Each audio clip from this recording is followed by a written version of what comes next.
Welcome to General News. I'm Amaya Briones. Let's get right into today's top stories. In major news for the global economy, the United States and China officially announced a historic framework agreement.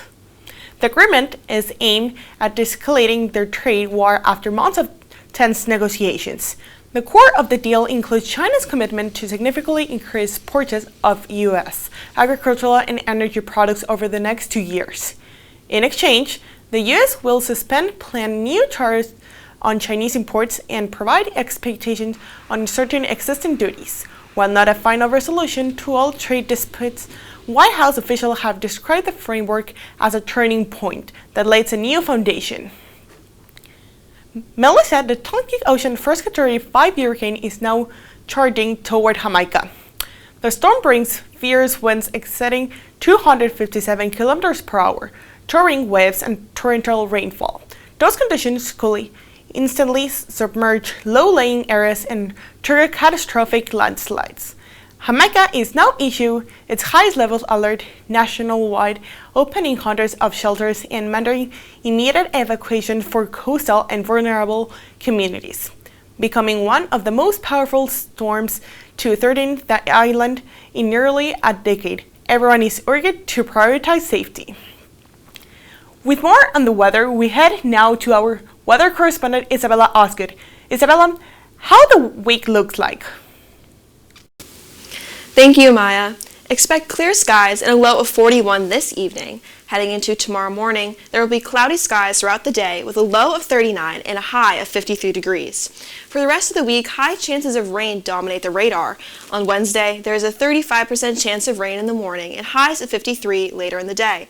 Starting off on Thursday, an 80% chance of rain all day, but warmer temperatures at 60 degrees. Those rain showers continue into the early morning on Friday, but is expected to stop with cloudy skies and 60 degrees for the remainder of the day. This weekend, prepare for intense winds and temperatures in the 50s. That's all I have for weather. Back to you at the desk.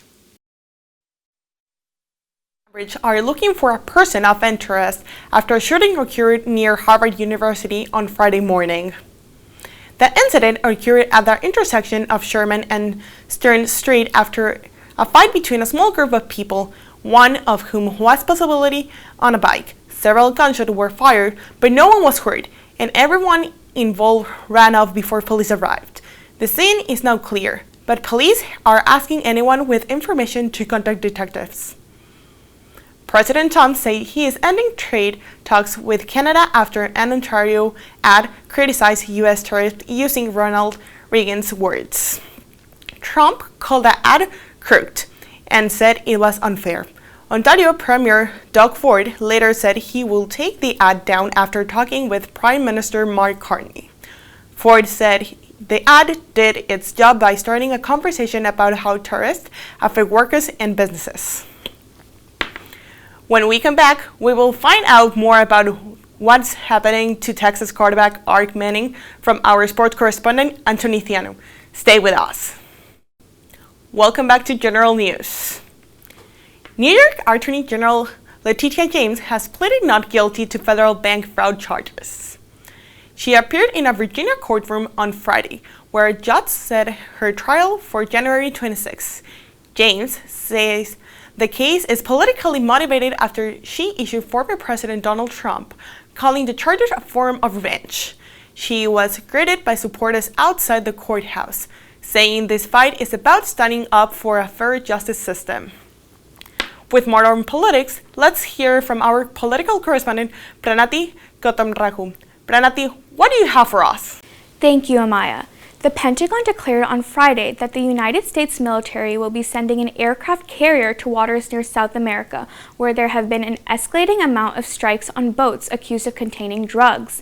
The USS Gerald R. Ford and its accompanying strike group have been dispatched to strengthen U.S. surveillance and interdiction efforts. The deployment adds significant military resources to a region already seeing heavy U.S. presence. Rising operations have fueled speculation that the administration could take further action against Venezuelan President Nicolas Maduro, who is wanted for U.S. narco-terrorism charges. The East Wing of the White House that was once filled with history is now history itself, as President Trump recently destroyed the sector in exchange for a $300 million ballroom. This demolition came as a surprise as Trump proceeded with construction, despite not receiving approval from government agencies.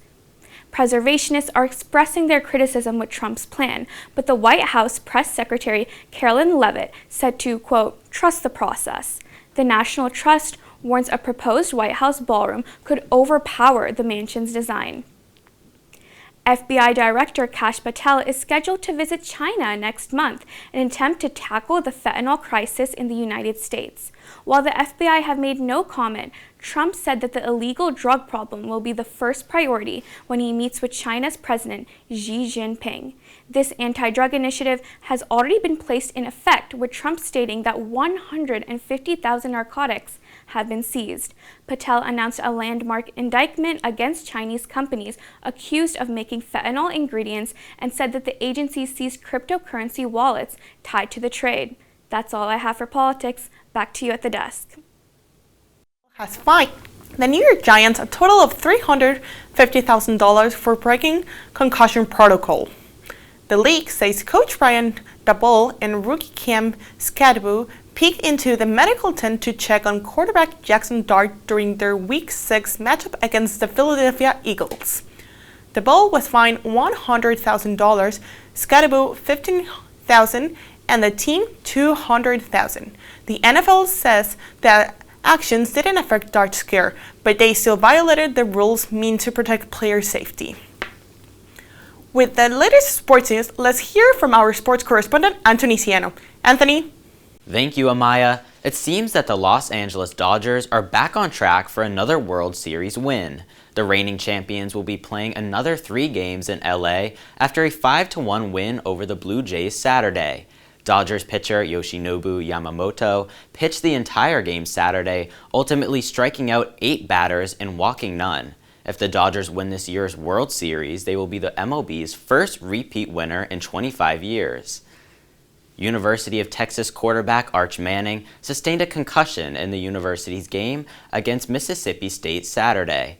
The number 22 team ultimately won 45-38, but it was following Manning's injury during a 13-yard scramble play.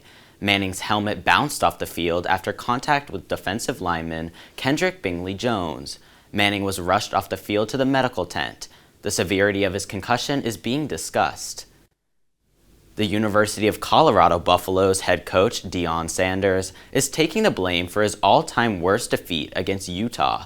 The team entered the fourth quarter with a 43-0 deficit and ended up losing 53-7.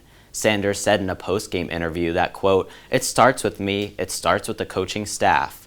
Postseason hopes will be over for the Buffaloes unless they can win 3 of their final 4 games against Arizona, West Virginia, Arizona State, and Kansas State."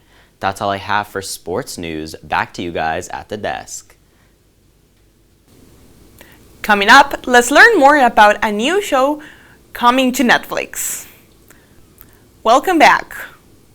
With some breaking entertainment news, let's hear from our entertainment correspondent, Callie Dahlberg. Callie? Thank you. Kim Kardashian recently revealed she was diagnosed with a brain aneurysm. She shared the news on Thursday in a trailer for Season 7 of her family's Hulu reality show, The Kardashians. In the clip, Kardashian can be seen entering an MRI machine with a bandaged head. Later in the teaser, she tells her family she had a, quote, little aneurysm that her doctors attributed to stress. Actress Kristen Bell faced a wave of social media criticism this week for a controversial anniversary post. Bell and her husband, Dax Shepard, celebrated 12 years of marriage on October 17th. The same day, Bell posted a photo of them together with a caption recalling how Shepard once said he would never kill her like other men kill their wives, despite him having a heavy incentive to do so. Many people called out the couple for being tone-deaf and joking about domestic violence. Bell and Shepard have yet to respond. However, Bell limited comments on her post. Miss USA has crowned its queen for 2025. This year's Miss Nebraska, Audrey Eckert, took the title on October 24th. She's the second Miss Nebraska to win the competition, and the 74th woman to wear the crown. From here, Eckert will travel to Thailand in November to compete for Miss Universe. That's all I have. Back to you, Amaya. Netflix is bringing the Kennedy family story to the big screen in a new drama series called Kennedy. The show stars Michael Fassbender as Joe Kennedy Sr.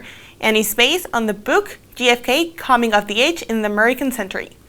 It will follow the family's early years, their rise to power, and the challenges that came with fame. There is no realized date yet for the 8th episode. That's all we have for today. Thank you for watching WEN General News. Follow us on YouTube and Instagram for more content. We will see you next time.